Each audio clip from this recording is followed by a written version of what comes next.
Hey everybody, welcome to Dad Talk today. I am sitting here with the man, Jim Breuer. Jim, what's up, man? I'm with you. This is our first time, both of us here. Yeah. It's pretty intense, pretty awesome, pretty powerful. I'm still like, what's going on? Yeah. Am I in the right place? But I am. Yeah. I am. So Jim, we talk about the importance of family, the importance of fathers inside of the children's life, and it seems like, the fatherless epidemic is really starting to sweep this nation right now. There's a lot of kids that don't have that family structure. I'm curious, what's your thoughts on, the importance of that family structure and what it provides to the children? There's nothing more important than the family structure. And I saw that as a young child. My parents, as dysfunctional as they were, my dad was a World War II vet. My mom her first husband was killed in World War II. But together, they had me. But growing up, I had sisters and brothers that were much older. They were out of the house. So I was closer to their kids. So I'm an uncle to people a year younger than me, 2 years young. But growing up, they were more like my sisters and brothers. When I saw divorce happen,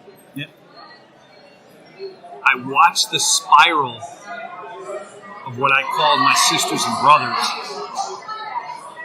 I watched the trauma, and it put a lot of rage in me. It also made me realize, even that's just one example. And it really, I have friends that have gotten divorced, and I know there's certain circumstances where you can only do so much. I'm sure. Do what you can, yeah. But until you can honestly say, I did everything,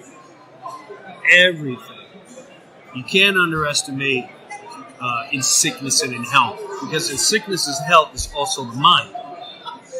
And you're there to help the sickness in the mind. Again, so, when my brother passed away, he had three boys, my three nephews, very successful, had a place in Connecticut. They were all in football. He started a football thing in town, very big with doing stuff for the kids. And he died suddenly. And I watched even that, the destruction of that family, where the two youngest ones immediately went into turmoil. And when I say turmoil, drugs, alcohol, violent juveniles, and society doesn't care. School doesn't care. Your child has a problem, not paying attention. We have a drug that can help them. His father's dead. They're going through a vicious... He now sees other people showing up at mom and dad events, and his mom and dad aren't there because they went through a divorce, and it causes a lot of angst feelings, and blah, blah, blah. And the emotions that go through a child are so underestimated, that it used to make me very angry. It would put rage in me. And even in my family, we've had someone in our house pretty much our whole life. My wife and I, we've had a nephew, two nieces, always going through turmoil from the families that they came from. Yeah. And again, some people can't, whatever happened to them. I have a nephew, came straight out of prison. And we took him in the house, took a couple of years, and I'll never forget, every day we would have dinner as a family. And I had little girls. I had a 5-year-old, 3-year-old, and a baby. And we'd make him sit there, and it was like having a 24-year-old and a 14-year-old body. It was all inked up. Like, sit up, I'm tired. And it would start off with these long conversations and a lot of time a lot of love. And there was a couple times where he would do something and I'd go, let me explain something to you. I love you unconditionally because we're family. I don't gain anything. The only thing I gain out of guiding you and loving you is that you become a good human being and you have the tools to get you there. If I die, no one cares. So you don't have to steal. You have to. I'm really, and that's what every parent is, or whoever's going to be looking at a child. And the most compelling moment I'll never forget in my whole life. And I love my, God rest my soul, my sister, and she had a very troubled life, beautiful soul. But to have my nephew sitting at the dinner table, I'll never forget this rest of my life.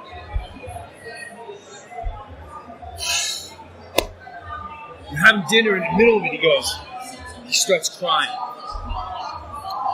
We got her. What's going on? What's the matter? My wife said, what's going on? He goes, I've never had this.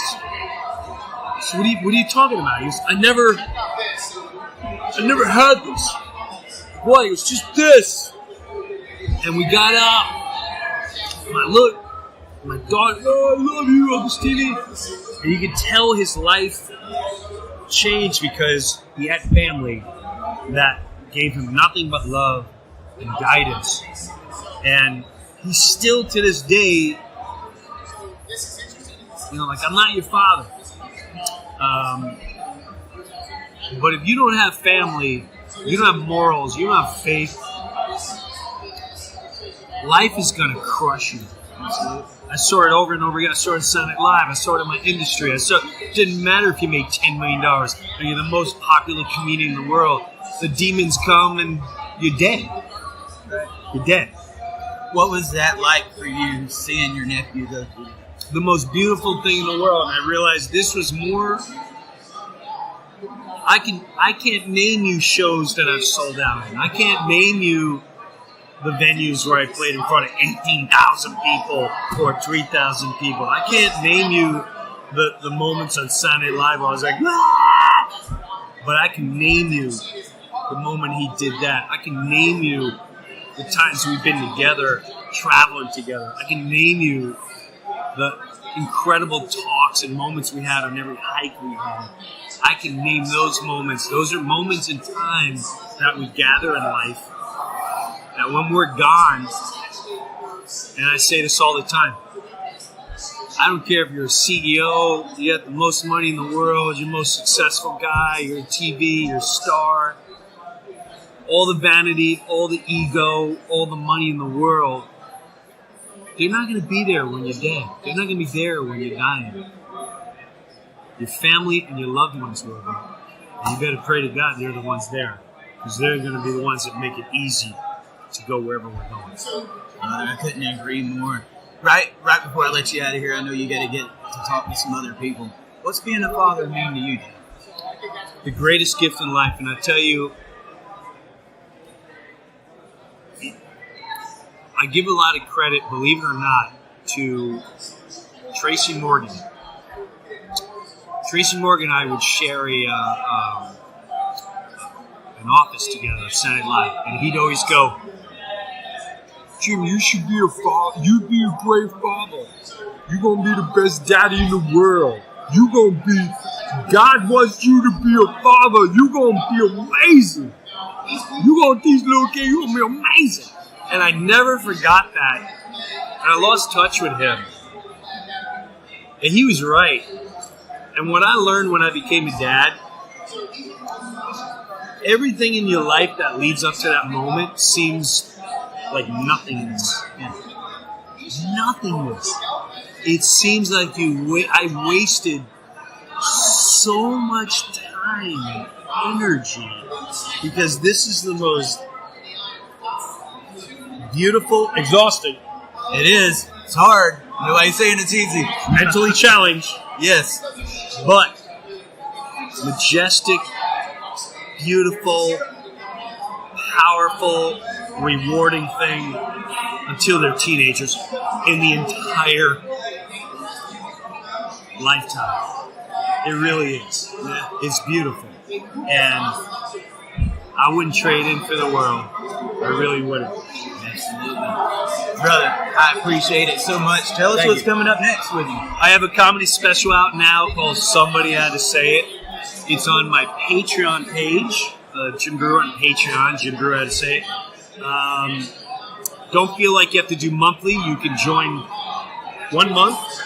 And if you join this month, download the special, watch all the podcasts, and I'm going live. I'm once a month on my Patreon special. I'm doing live shows, unedited. Don't know what's going to happen. You get to watch it live. That's the 16th of this month. And then you can bail. Yeah, I'm done. I got my special. I'm out. So, and then my next special, I'm working on a thing called Funny How God Works, which hopefully that touches a lot of lives. There we go. There you go. All right, man. Thank you. So good.